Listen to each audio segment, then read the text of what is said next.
Apakah Anda pernah dikatakan bodoh oleh teman Anda? Ataukah Anda pernah dikatakan gak bisa apa-apa oleh teman Anda? Maka video ini cocok sekali untuk Anda.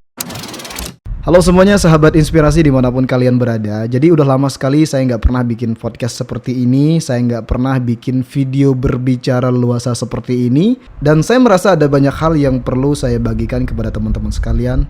Dan semoga saja apa yang saya bagikan ini bisa bermanfaat, bisa memotivasi teman-teman sekalian, dan kita di sini sama-sama belajar. Baik, kadang-kadang kita suka dibilang bodoh ya, kadang-kadang kita suka dibilang nggak bisa apa-apa oleh teman-teman kita. Langkah yang harus kita lakukan ya, kita sabar aja gitu. Jangan sedih, jangan galau, santai aja. Karena pada dasarnya ya kita itu istimewa. Kita lahir sebagai manusia. Kita bukan lahir sebagai binatang. Kita bukan lahir sebagai kupu-kupu, kita bukan lahir sebagai kucing. Kita terlahir sebagai manusia. Makanya kita istimewa. Dan yang namanya manusia itu bisa berpikir ya, bisa berpikir. Kalau binatang ya belum tentu bisa berpikir. Kita suruh dia lari ke kanan, bisa-bisa dia diam aja di tempat. Atau kita suruh dia lari ke kiri, dia larinya ke kanan. Intinya karena kita adalah manusia, kita bisa memilah mana yang harus kita lakukan dan mana yang tidak harus kita lakukan. Oleh karenanya, tetap anggap diri kita adalah istimewa. Jadi karena kita istimewa, kita punya kesempatan ya untuk bisa mengubah diri kita menjadi jauh lebih baik daripada sebelumnya. Cuman perkaranya adalah kita mau atau tidak. Kalau kita mau ya pasti kita berusaha. Tapi kalau kita nggak mau, maka kita diam di tempat dan kita galau-galau aja terus gitu. Dan kadang juga hinaan ini teman-teman ya bisa jadi motivasi untuk kita. Kalau ada orang yang menghina kita, jadikan itu sebagai motivasi. Jangan jadikan sebagai kesedihan. Karena percayalah bahwa mereka juga punya kelemahan-kelemahan yang kadang-kadang kita nggak ketahui. Jadi kalau ada orang yang menghina kita terhadap kelemahan kita, kekurangan kita, ya kita santai aja, enjoy aja. Kalau memang kita ingin berusaha menjadi orang yang jauh lebih baik, jauh lebih cerdas, jauh lebih pintar daripada sebelumnya, ya kita berusaha dan kita belajar. Selama kita masih bisa bernafas, masih bisa hidup, ya sekarang bukan akhir dari segalanya. Oleh karena itu kita harus memahami beberapa hal di sini. Yang pertama adalah belajar. Jadi kita harus belajar. Jadi nggak ada orang pintar tanpa belajar. Mereka semua yang pintar-pintar itu yang kita lihat, mereka semua belajar. Mereka mempelajari skill, mereka mempelajari pengalaman-pengalaman orang, sehingga dia juga ada ilmu yang ada di dalam dirinya. Dan yang kedua adalah mereka yang pintar-pintar itu menghargai ilmu. Jadi ingat, ilmu itu harus dihargai. Jangan kita berharap kita mendapatkan ilmu tapi kita nggak pernah menghargai ilmu.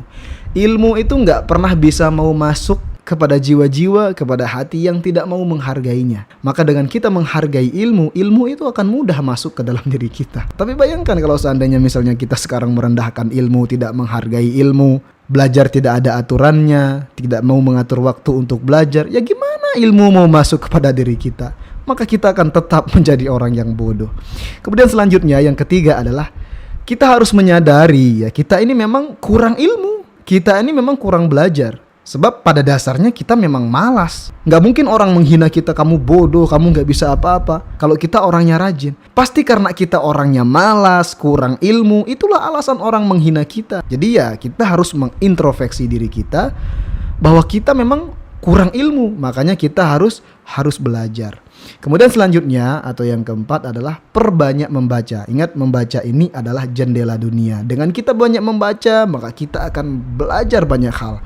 Kita akan menambahkan secara pelan-pelan, sedikit demi sedikit ya, ilmu-ilmu yang ada di luar kita, yang sebelumnya kita tidak ketahui, kemudian masuk ke dalam diri kita dan membuat wawasan kita, mindset kita lebih berisi daripada sebelumnya. Kemudian selanjutnya yang kelima atau yang terakhir adalah ulangi apa yang dibaca. Membaca buku itu nggak cukup cuma satu kali. Kadang kalau kita baca satu kali, dua kali itu bisa hilang seketika. Ingatnya cuma pas ketika membaca saja. Tapi kalau sudah nggak membaca, kita bisa saja lupa dengan ilmu itu. Makanya kita ulangi apa yang kita baca, terus diulang sampai dia mengendap ke alam bawah sadar kita, dan kemudian sampai kita bisa mempraktekkannya secara nyata di dalam kehidupan kita sehari-hari. Maka dengan mempelajari kelima hal itu, kita sudah bisa mengalahkan kebodohan yang ada di dalam diri kita. Oleh karena itu teman-teman, jangan pernah menyerah, jangan pernah menganggap diri kita bodoh. kita juga punya kesempatan untuk menjadi orang yang pintar. Silahkan Anda renungkan apa yang saya sampaikan ini. Ya, semoga bisa bermanfaat untuk kita semua. Terima kasih sudah menonton video ini. Sampai jumpa di video selanjutnya. Selalu salam inspirasi.